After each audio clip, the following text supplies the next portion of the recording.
Eu tenho, acho que a aula que eu mais gosto de dar é a aula de ventilação não invasiva. Tem muitos anos, eu acho que eu fui uma das primeiras fisioterapeutas em Goiânia a utilizar a ventilação não invasiva, porque eu queria resolver o problema do meu paciente. Eu falava, pelo amor de Deus, eu não sei como é que mexe com isso. Isso tem pouquinho tempo, porque eu formei tem pouquinho tempo. Então, eu gosto muito. E é incrível que ventilação não invasiva é o seguinte, quanto mais você estuda, mais você estuda. Quando eu comecei a falar, não tinha os modos ventilatórios que tem hoje, as estratégias que tem hoje, o que é possível. Então, eu vou fazer o seguinte, eu vou fazer um apanhadinho assim, inicial, conceitual sobre ventilação não invasiva, para depois a gente discutir o que foi falado lá no Congresso, e eu acho que vem fortalecendo essa ideia nossa, essa bandeira nossa de utilizar a ventilação não invasiva. Então, a ventilação não invasiva dá essa tranquilidade aqui para nós, né? O que é ventilação não invasiva? Na verdade, de uma forma bem simples, ventilação não invasiva é um sistema de geração de fluxo, uma pressão inspiratória, um fluxo contínuo, que não utiliza uma prótese invasiva. Então, se eu não tenho uma traqueostomia ou um tubo, eu estou utilizando ventilação não invasiva. Como que eu utilizo? Por máscara nasal, oronasal, capacete, bucal, o que for. Qualquer estratégia que eu proporcione uma ventilação ao paciente sem uma estratégia invasiva, eu estou usando uma ventilação não invasiva. Ela tem algumas considerações, sim, que ela corrige mais lentamente uma gasometria. Então, eu não vou pensar, na hora que meu paciente está em franca insuficiência respiratória, com dificuldade muito grande, eu correr e tentar colocar uma ventilação não invasiva, porque ela não vai ter tempo suficiente para resgatar esse paciente. O tempo para adaptação é uma das coisas que a gente vai discutir aqui, que não é que existe tempo. Quando o paciente, quanto mais ele for precisando, mais ele vai se adaptar a ela. É isso que o trabalho mostra. Mas no nosso consenso de ventilação mecânica, ele fala que se você utilizar a ventilação não invasiva por mais de 2 horas e não resolveu o problema do paciente, você tem que tirar. No nosso caso, quando a gente discute do paciente de ELA, eu não vou usar a ventilação não invasiva para resolver o caso dele. Eu vou usar a ventilação não invasiva para descansá-lo. Esse é o objetivo primordial. Então, eu vou pensar em usar a ventilação o mais precoce possível para que eu gere descanso muscular. Nós falamos muito sobre isso, sobre fadiga, fadiga, fadiga. Quer dizer, agora o lema é tudo que poupa, ganha. Tudo que poupa se mantém mais tempo. Voltando para o músculo, quando eu oxigeno bem, quando eu ventilo bem, quando eu tenho uma boa troca gasosa, eu tenho uma boa nutrição muscular, eu vou ter uma boa resposta ao exercício. Ou seja, eu vou ter mais tempo de preservação muscular, eu vou ter mais tempo de um monte de outros benefícios que essa oxigenação pode trazer.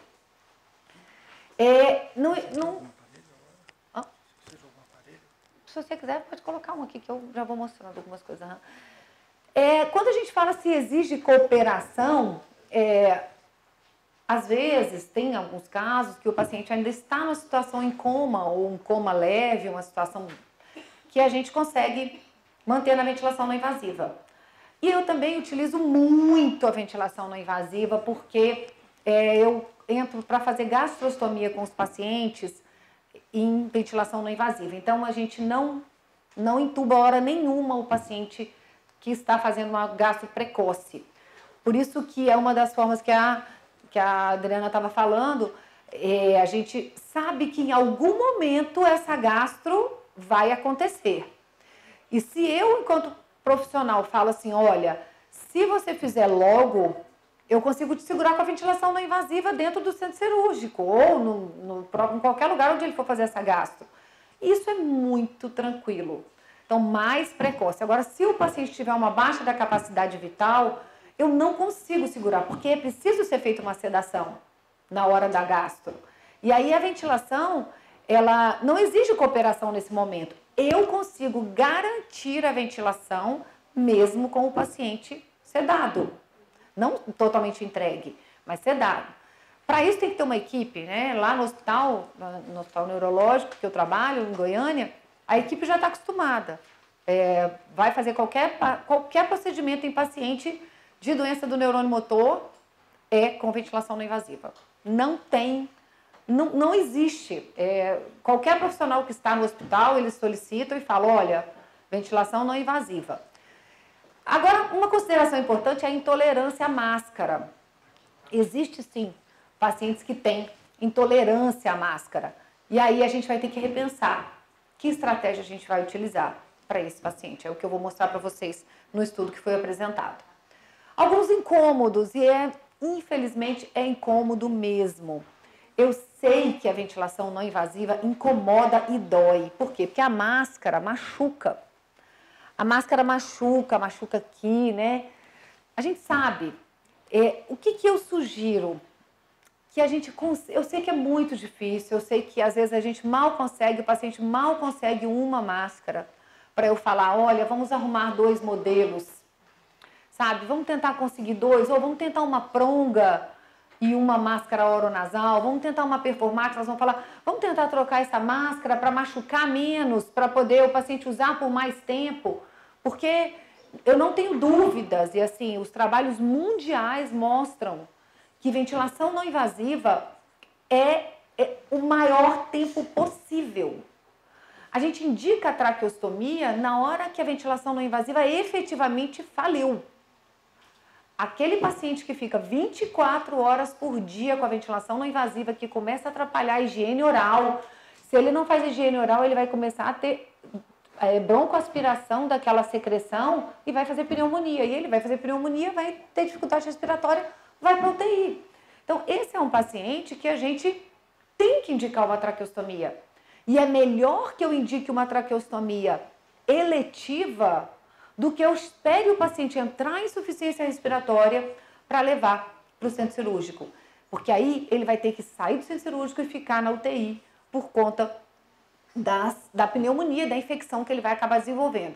Então, eu sei que existe um mito, e aqui não é nem tema dessa aula, que existe um mito da traqueostomia.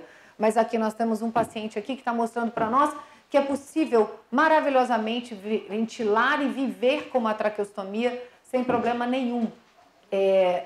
Foi feito um trabalho que o grupo japonês que estava lá agora, e eles falaram o seguinte, o maior medo do paciente da traqueostomia é a dependência e o medo da insegurança do que é depois da tráqueo.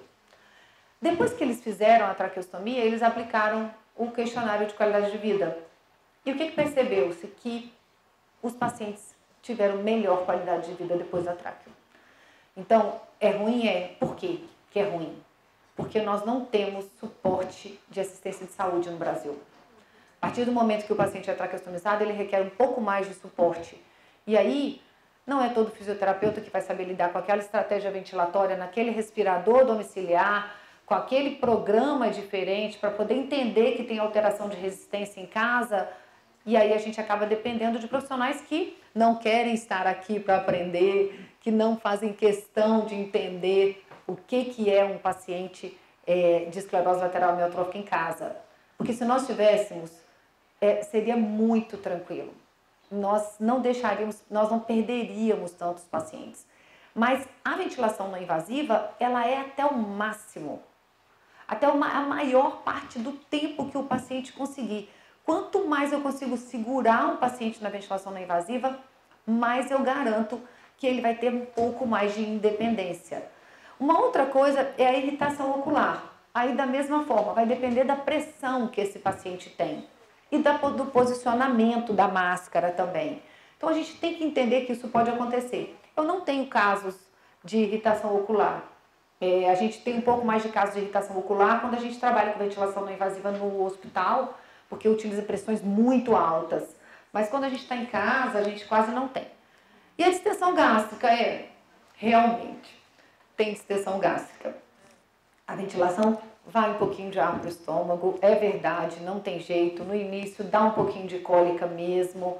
E a gente tem que saber e falar isso para a família. Ai, minha barriga está chata. Vamos conversar com o médico, vamos entrar com o Luftal, fazer exercício, ficar em pé. Isso tudo faz com que você consiga dissipar os gases, mas que existe sim a distensão gástrica, existe.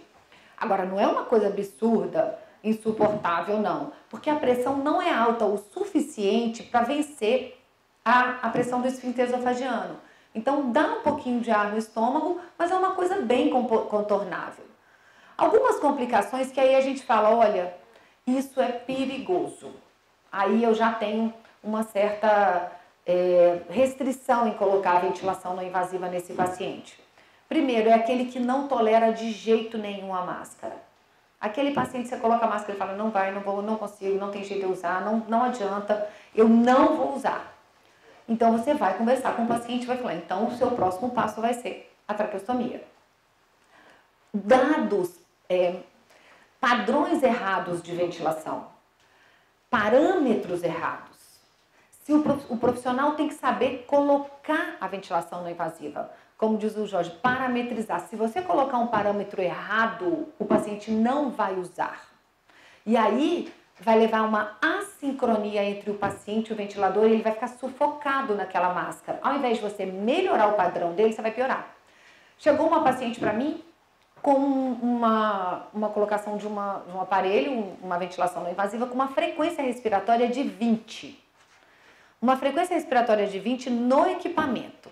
Ou seja, nós temos uma frequência até 16, de 12 a 16. Se eu coloco 20 lá, o que vai acontecer? Eu vou ter que ficar, opa, o aparelho está mandando de novo.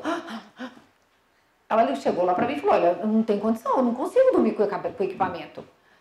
Por quê? Porque eu colocado 20. Eu estou dando um exemplo super simples, que é uma frequência respiratória. Se eu estou respirando, eu gero um volume pulmonar aqui, a minha frequência respiratória é 16.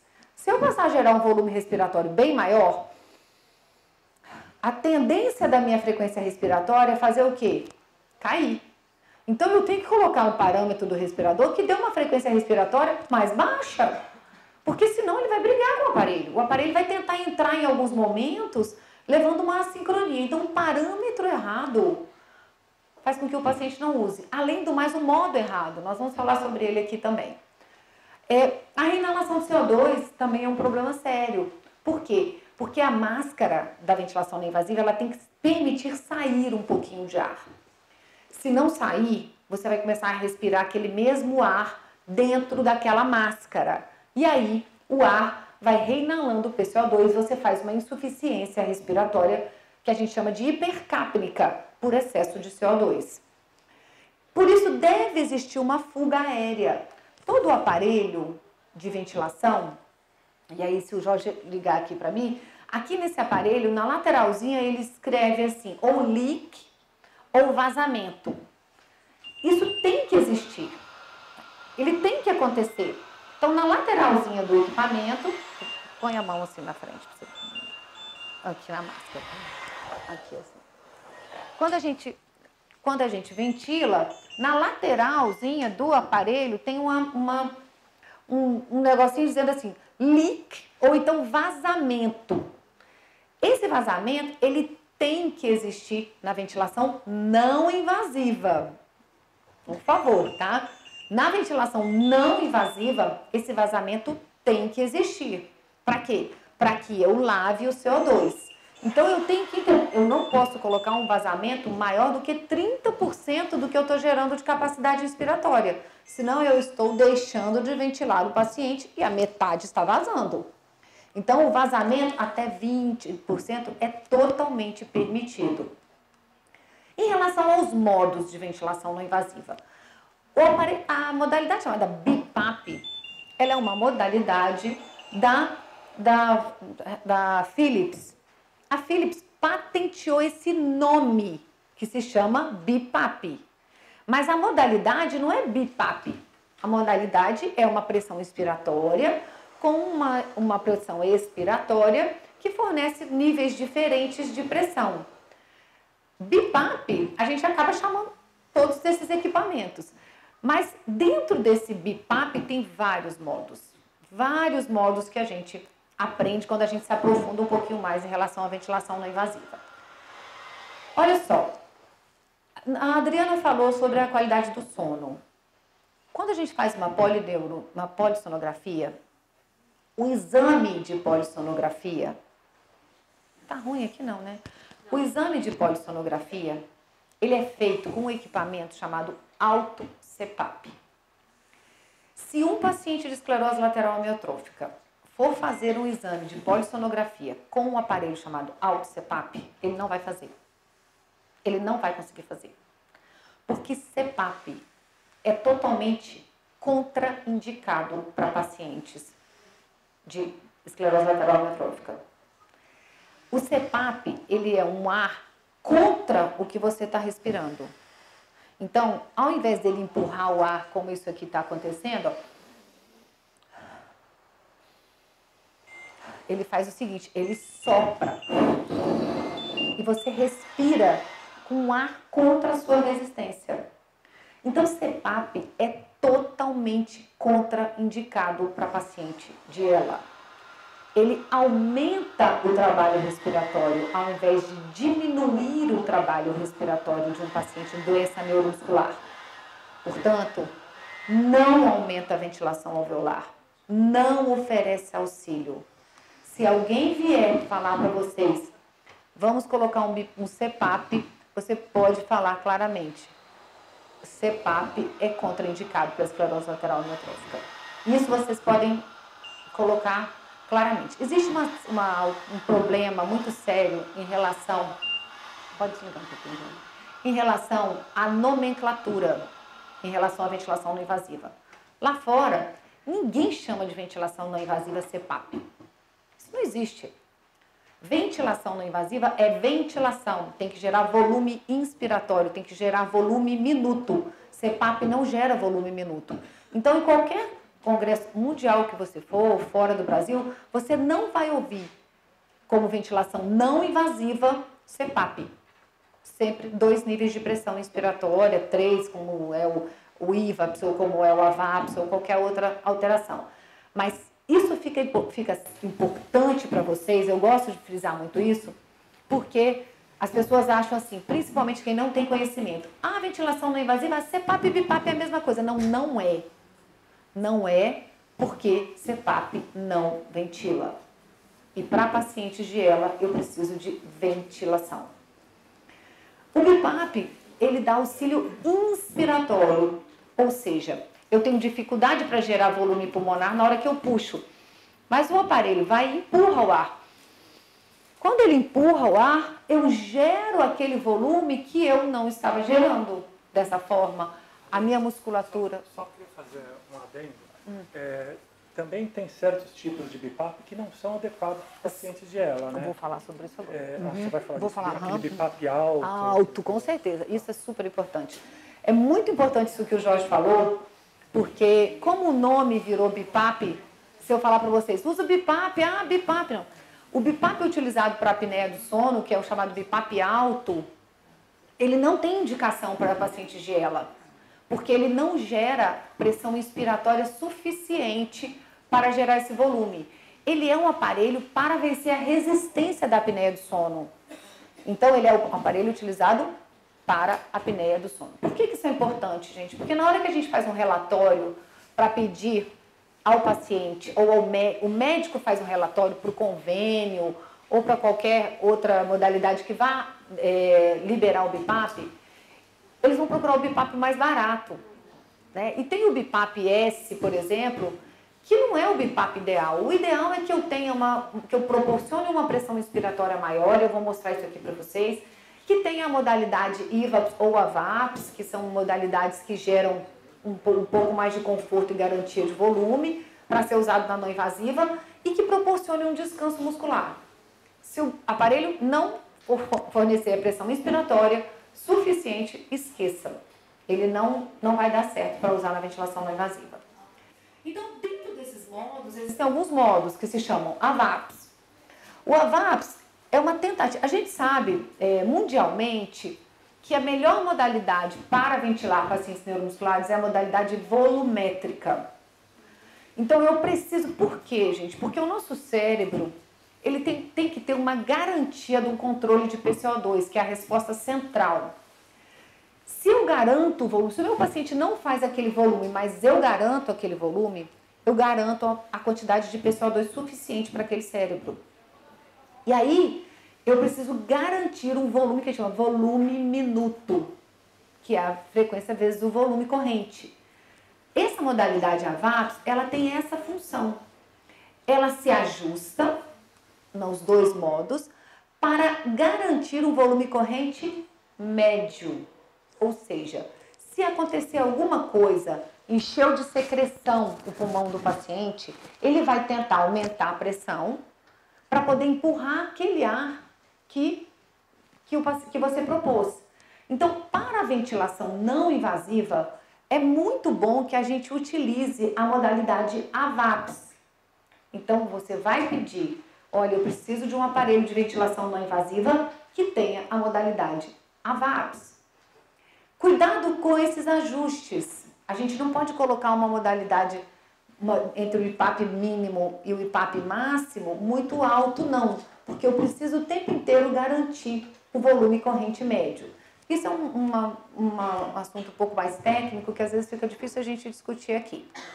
Então, o AVAPS, ele auxilia o paciente a manter um volume igual ou superior ao alvo. Se for superior, não tem problema. Controla automaticamente a pressão de suporte, ou seja, esse paciente é ventilado com uma pressão inspiratória. Então, ele gera volume pulmonar. O benefício é esse, garantir o volume, a comodidade de ser ventilado em pressão de suporte, que é a melhor estratégia para a gente usar na ventilação não invasiva. Ele compensa o vazamento que tem na máscara, porque a máscara tem que ter o vazamento, ele vai ser capaz de compensar esse vazamento.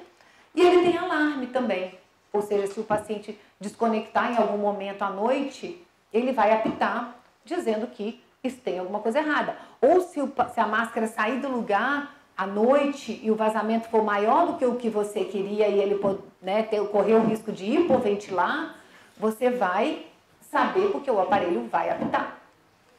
E a outra modalidade se chama IVAPS, que é de um outro fornecedor, né, que ajusta automaticamente o nível de pressão de suporte para manter a ventilação alvo. A ventilação alvo é a ventilação que vai ser de acordo com o volume, com a idade, né, com a altura e com o peso. Ele adapta as necessidades da mudança através de uma monitorização constante. A minha sugestão quando a gente utiliza o IVAPS é que a gente coloque as pressões um pouco mais altas, porque muitas vezes, quando ocorre alteração importante da resistência, por exemplo, se o paciente tiver ou se for um paciente que tem um destravamento bulbar, que a gente ainda consegue vencer com a resistência do respirador, quando a gente coloca o IVAPS, ele às vezes não consegue fazer tão bem esse cálculo, porque tem uma resistência muito importante para poder fazer esse cálculo do volume, que a gente chama de ventilação alvo, né? Que é o que eles colocam como para manter essa pressão ventilatória. Ou seja, o ideal é quando você utilizar essa modalidade IVAPS, que você utilize pressões maiores, tá? Só para poder garantir esse volume. Ele é bem indicado para uso em ventilação não invasiva, tá? E ele é contraindicado em pacientes com drive deficiente. Por quê? Porque ele não vai conseguir fazer cálculo da ventilação alveolar. É isso que a gente estava discutindo agora. Então, ele vai tentar fazer o cálculo dessa ventilação alveolar e o paciente não conseguiu gerar o volume suficiente para ele poder fazer a leitura dessa ventilação alveolar para aquele paciente. Até porque um paciente de ELA, ele é ventilado com volumes bem maiores. Então, não é o que o aparelho está acostumado. Porque o aparelho está acostumado com pessoas normais. Ou mesmo que você coloque restritivo, lá no caso dele, mas ele não vai conseguir gerar um volume tão mais alto, que é o que o paciente de ELA precisa. Então, eu aconselho que pacientes que tiverem com drive deficiente, que utilize outro tipo de equipamento. Os ventiladores de ventilação não invasiva, são equipamentos que têm, primeira coisa, ramo único ou circuito passivo. Isso é um circuito passivo. Aqui. Tá todo mundo vendo? Opa! Meu Deus, eu vou derrubar esse trem aqui. Peraí, aqui. O circuito passivo, ele tem uma entrada de ar apenas. Ou seja, o ar entra e sai, a pressurização é feita por esse mesmo local.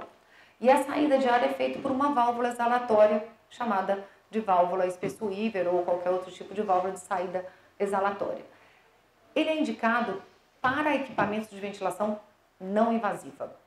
Então, se você for utilizar qualquer equipamento, seja um Trilogy, um Synchrony, ou um Astral, ou Monal, ou qualquer equipamento para ventilação não invasiva, eu posso usar o circuito passivo, ou eu tenho que usar o circuito passivo, é tranquilo, porque ele vai aceitar a pressão de suporte. Então, é uma modalidade que a gente deve entender isso que eu estou falando, gente, porque isso é uma briga nossa, né, Jorge, é uma briga da associação, a gente se indispõe muitas vezes, mas assim, quando vai utilizar na traqueostomia, não deve ser utilizado circuito passivo. O circuito passivo, ele não garante controle de fluxo. Eu vou falar isso para vocês em relação ao circuito ativo e o passivo.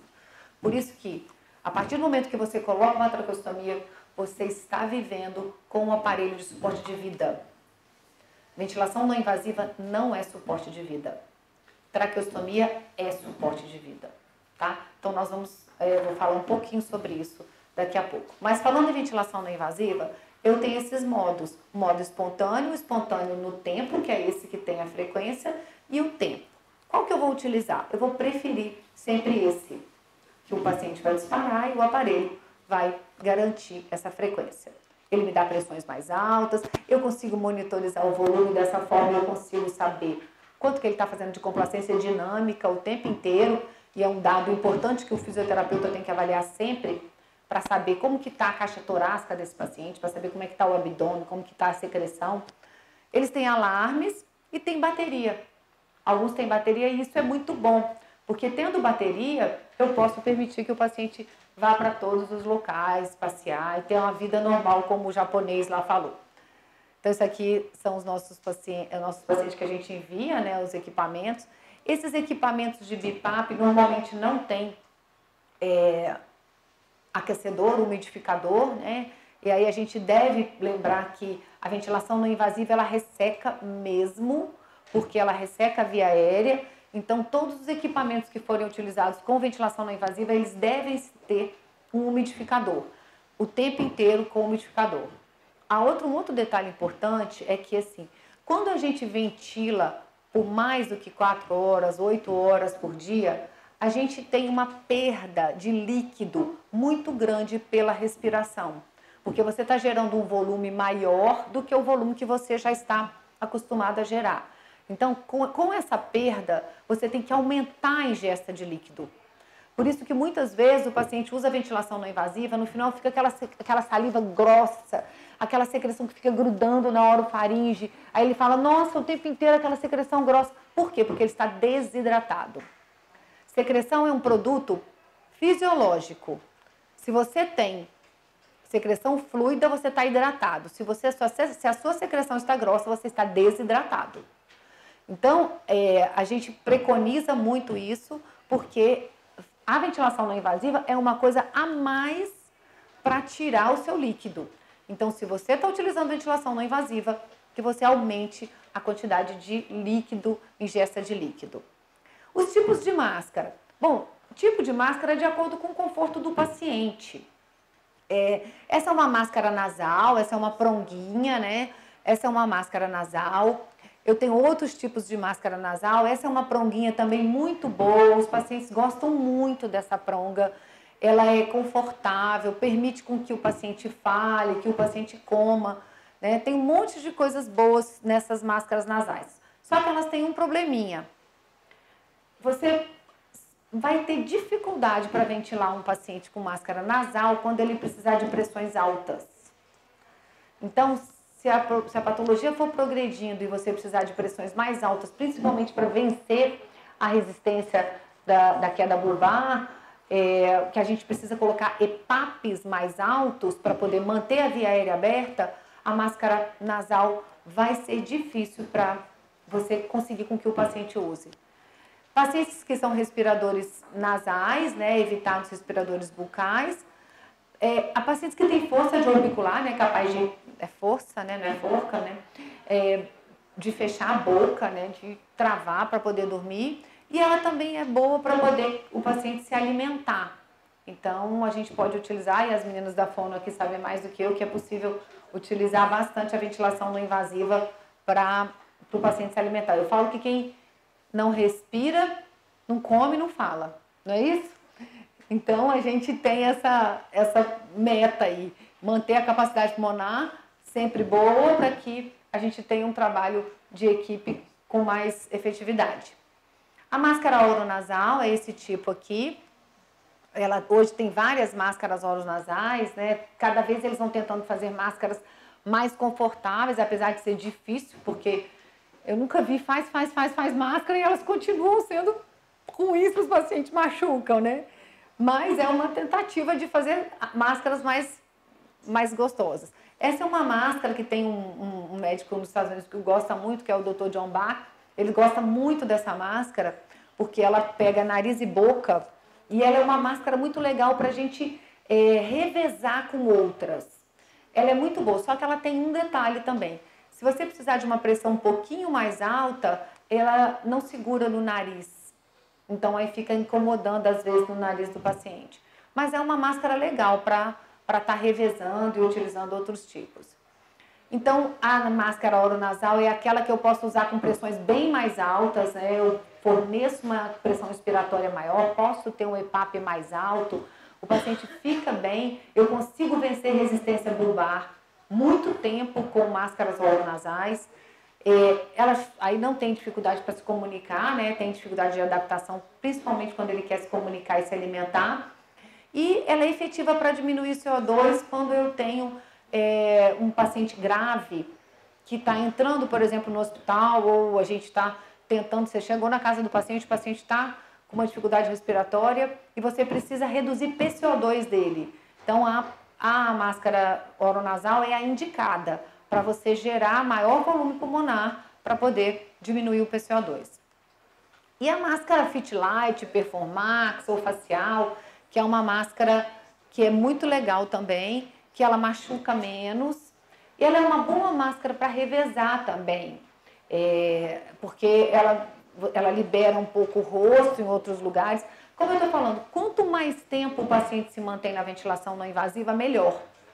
Então, se eu consigo dar oportunidades, usa isso, e aí ele vai trocando de máscaras e vai ficando, uma hora ele põe uma oronasal, depois ele põe uma nasal, e aí ele vai ficando confortável, porque não machuca em lugar nenhum. Então, essa é uma máscara boa também para revezar. Ela é utilizada, né, normalmente em pacientes mais graves, que precisam de suporte pressórico contínuo, indicado mais para terapia intensiva, a gente utiliza mais a Performax na terapia intensiva, porque ela proporciona até estratégias ventilatórias. Eu já segurei muito paciente de ela que fez pneumonia e que não estava na hora de ir para a traqueostomia ainda, utilizando a Performax com pressões bem mais altas, até sair do quadro de infecção respiratória e tentar voltar para a estratégia ventilatória anterior. E a ventilação que eu mais adoro, que para mim é a sensação, assim, para mim, que é a ventilação combucal. Ela é muito legal, é uma ventilação que atrasa muito a traqueostomia, porque ela gera uma capacidade respiratória muito grande e ela dá um conforto respiratório para o paciente. E ela é muito legal. O problema da ventilação é que ela requer um conhecimento e um equipamento específico. Não é qualquer equipamento que faz ventilação combucal. Não adianta. A ventilação combucal, ela só é feita em circuito ativo. Não adianta tentar fazer ventilação combucal em circuito passivo. Então, ela atua diretamente no time neural, porque ela trabalha diminuindo o estímulo cerebral para que o paciente tenha frequência respiratória mais baixa e consiga gerar um tempo. Então, ele faz uma coisa que a gente chama de overdriving, que é a diminuição intencional da frequência respiratória. Dessa forma, eu gero uma capacidade respiratória bem grande, ele consegue inspirar, falar, até ele ter necessidade de respirar de novo para poder voltar o PCO2 ao normal. Então, é uma estratégia muito legal, muito mesmo. Assim, eu tive vários pacientes, eles colocam assim na boca, no colo, aí puxa, aí fala, aí coloca de novo. O último congresso que eu fui da Abrela, eu fiquei apaixonada, até filmei o doutor Antônio, que é um médico que faz, é um dermatologista, que consulta os pacientes dele utilizando o bucal. Eu fiquei apaixonada, eu filmei, falei, se eu não se importar, eu vou filmar, porque eu quero mostrar na minha aula. E realmente é uma grande estratégia. Só que para utilizar, o profissional tem que entender de ventilação. Por quê? Porque o ajuste fino é feito pelo fisioterapeuta e ele precisa entender que ele vai atuar no time neural. Então, é muito importante alguém que entenda qual é a estratégia ideal. Ele pode ser usado diurno e noturnamente. Tem uma Lip Cell, que é uma máscara que tem só nos Estados Unidos, que é uma máscara que conecta o bucal dentro dela e é muito legal e serve para um monte de coisa. Serve para o paciente tossir. Eu tinha um paciente que eu chegava na casa dele, ele fazia a capacidade de insuflação máxima com o bucal, segurava no dente e puxava, depois ele cantava, assim, e aquilo me deixava extremamente satisfeita. Ele também conseguia tossir maravilhosamente bem com ele, porque ele conseguia estaquear o ar, e ele puxava e parava, puxava e parava, puxava e parava, e tossia e fazia um pico de fluxo de tosse muito importante.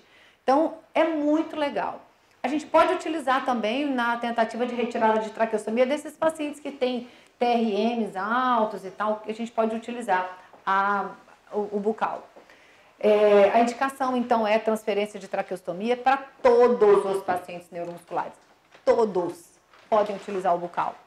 Para desmames prolongados da ventilação mecânica também, dentro da terapia intensiva, e para assistência ventilatória domiciliar. Então, a ventilação com bucal, ela é uma tendência, e se eu contar a história da ventilação com bucal, porque eu fui ler e fui estudar, ela surgiu há muitos anos. Na verdade, antigamente ele era utilizado o bucal num Foley de lareira. Então, usava o Foley de lareira para ventilar o paciente.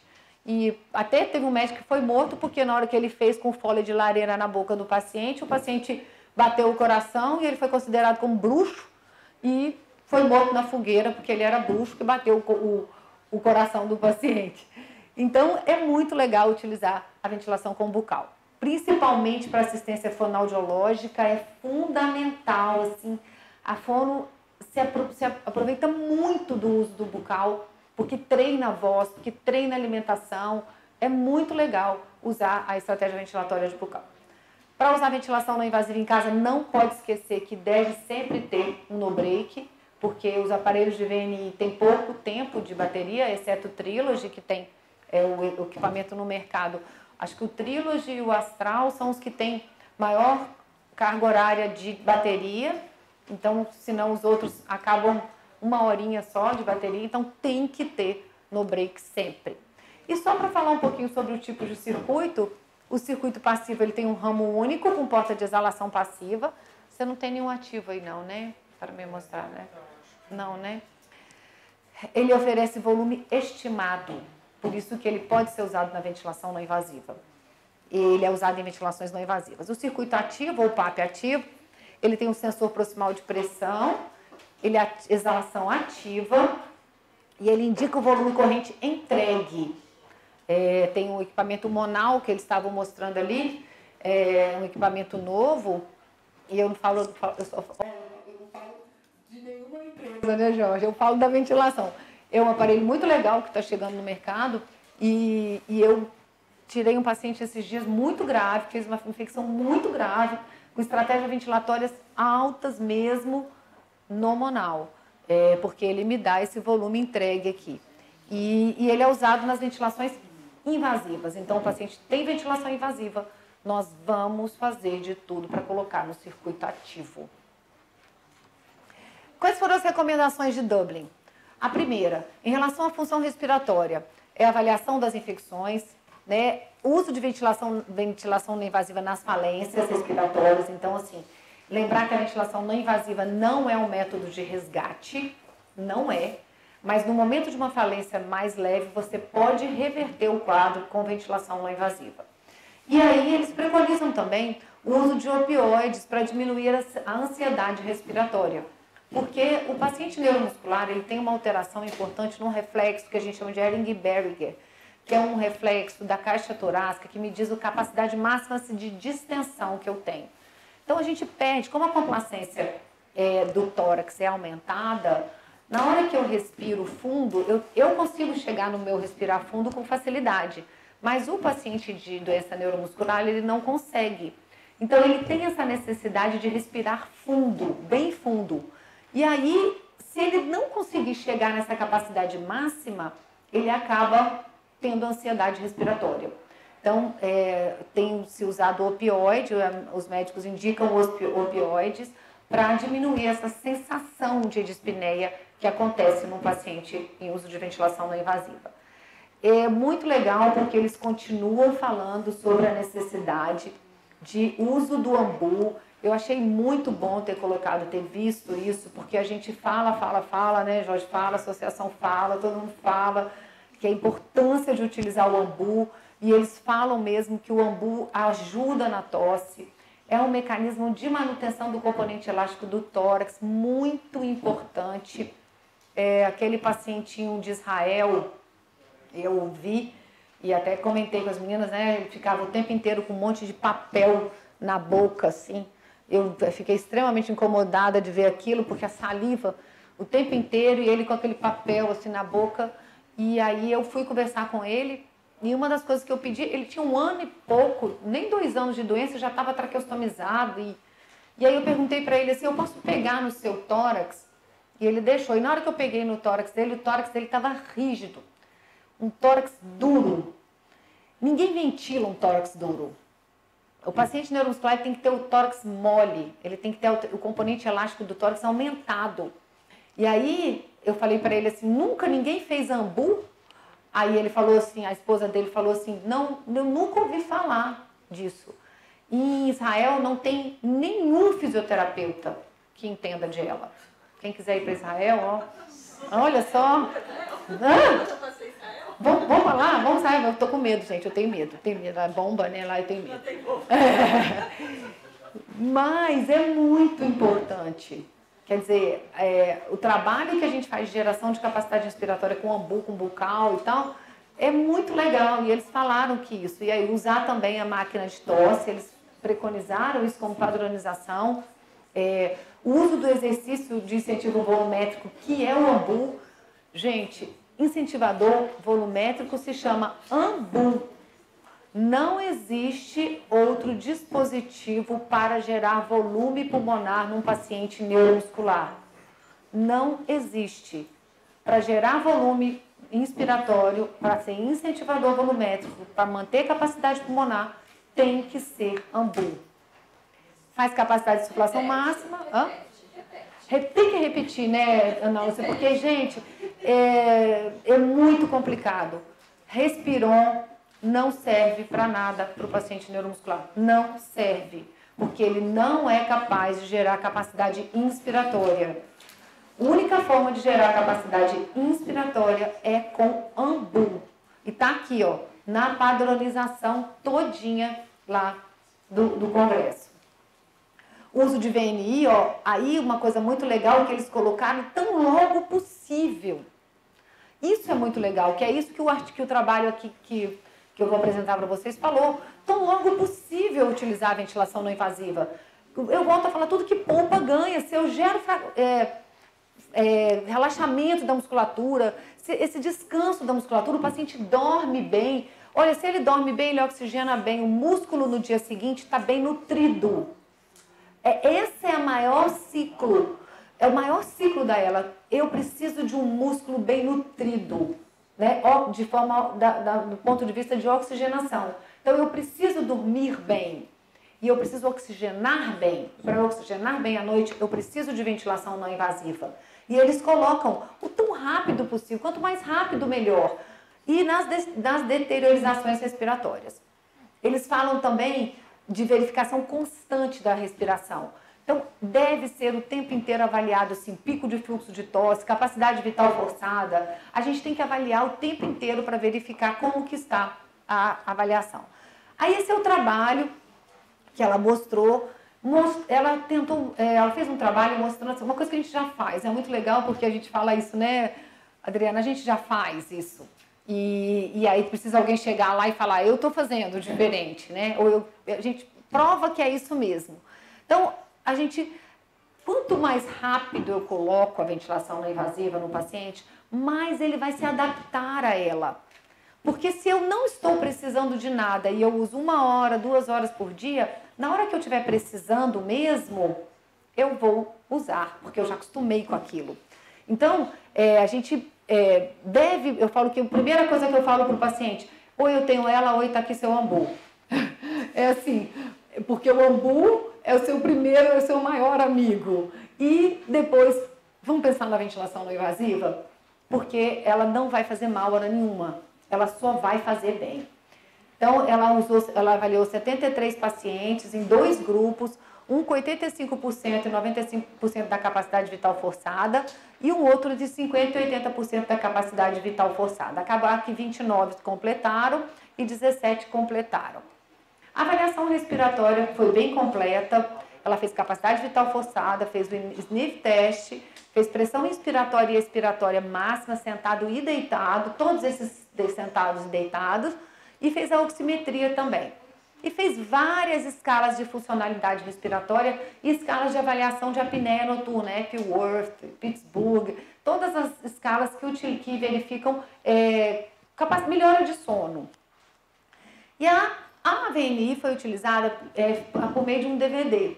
Então fizeram um DVD explicando como que deveria ser utilizada aquela ventilação não invasiva. O equipamento utilizado para este estudo foi um BiPAP ST síncrone, como eu falei para vocês na modalidade Spontaneous Time, com uma máscara nasal inicialmente, porque quando aconteceu alguma coisa eles mudaram de máscara, e o umidificador. O BiPAP inicial, você vê, o paciente não precisa. Um paciente com 8,4 e com capacidade vital entre 80% e 90%, ele não tem necessidade nenhuma de a gente falar que está na ventilação não invasiva. E o IPAP dele de 8 e 4 é o IPAP mínimo do equipamento. São as pressões mais baixas que o equipamento te dá. Então, é na tentativa mesmo de manter a adesão, né, a complacência desse paciente. E a frequência respiratória é de 12, ou seja, uma frequência respiratória baixa, porque o paciente vai gerar volume e vai cair mais ainda a frequência respiratória. O acompanhamento foi feito 3 vezes por semana, na primeira semana, 2 vezes na segunda semana, depois a cada 2 semanas, durante 48 semanas. Com o objetivo de educar, de ajustar a pressão e de avaliar a intolerância. O que deu errado? Por que não está dando certo essa ventilação? E aí tiveram alguns problemas, olha, vazamentos, claustrofobias, congestão nasal, secreção. Achei muito legal, porque esses são problemas que podem acontecer e que vão atrapalhar a ventilação. O paciente que tem desvio de septo, que tem problemas de nariz entupido e tal, ele vai sentir dificuldade. Aí eles mudaram de máscara quando o problema foi vazamento, utilizaram Zolpidem para os pacientes que tinham claustrofobia, reduziram o IPAP ou aumentaram o IPAP, trocaram a modalidade, utilizaram esteroides nasais, e utilizaram anticolinérgicos e aumentaram a hidratação. Então, lembre-se, a hidratação é o seu grande amigo. Quanto mais você hidratar, mais a secreção vai estar fluida e fácil de deglutir. O objetivo era manter uma saturação acima de 90, o Dr. John Bach fala que a gente deve manter uma saturação acima de 94. 94 é uma saturação ideal para o paciente. Então, que a gente deve sempre buscar saturações acima de 94. Verificou muito a ausência de hipoventilação noturna e verificou principalmente o uso por mais de 4 horas. Então, no mínimo 4 horas de ventilação não invasiva. Aí, dados importantes que eles mostraram foi esses 2 aqui. O mais legal é isso, olha só. A capacidade vital forçada, ela não aumentou, ou ela não se manteve nos 2 grupos, o grupo com ventilação, ou o grupo que aderiu ou o grupo que não aderiu. Ela não alterou. Por quê? Porque capacidade vital é uma coisa da doença. A gente não vai ser a ventilação que vai diminuir. Só que tem um detalhe que foi fundamental, que é o VVM. O VVM é a modalidade de avaliação que a gente mais percebe quanto tempo o paciente consegue fazer o exame, ou seja, a resistência do músculo. Então, a resistência do músculo que usou ventilação não invasiva foi bem maior. Então, esse é um dado importantíssimo, que apesar da ventilação não invasiva não interferir, eu consigo ficar mais tempo respirando sozinho. Eu tenho mais descanso muscular, que é exatamente isso que a gente estava falando no início. Então, é um dado muito importante nesse trabalho. E a conclusão é que pacientes que aderiram ao BiPAP utilizaram mesmo após o término do estudo. Acabou e eles continuaram utilizando. Os que não aderiram durante o estudo utilizaram depois, em uma situação mais urgente. Ou seja, em algum momento eles precisaram utilizar a ventilação não invasiva.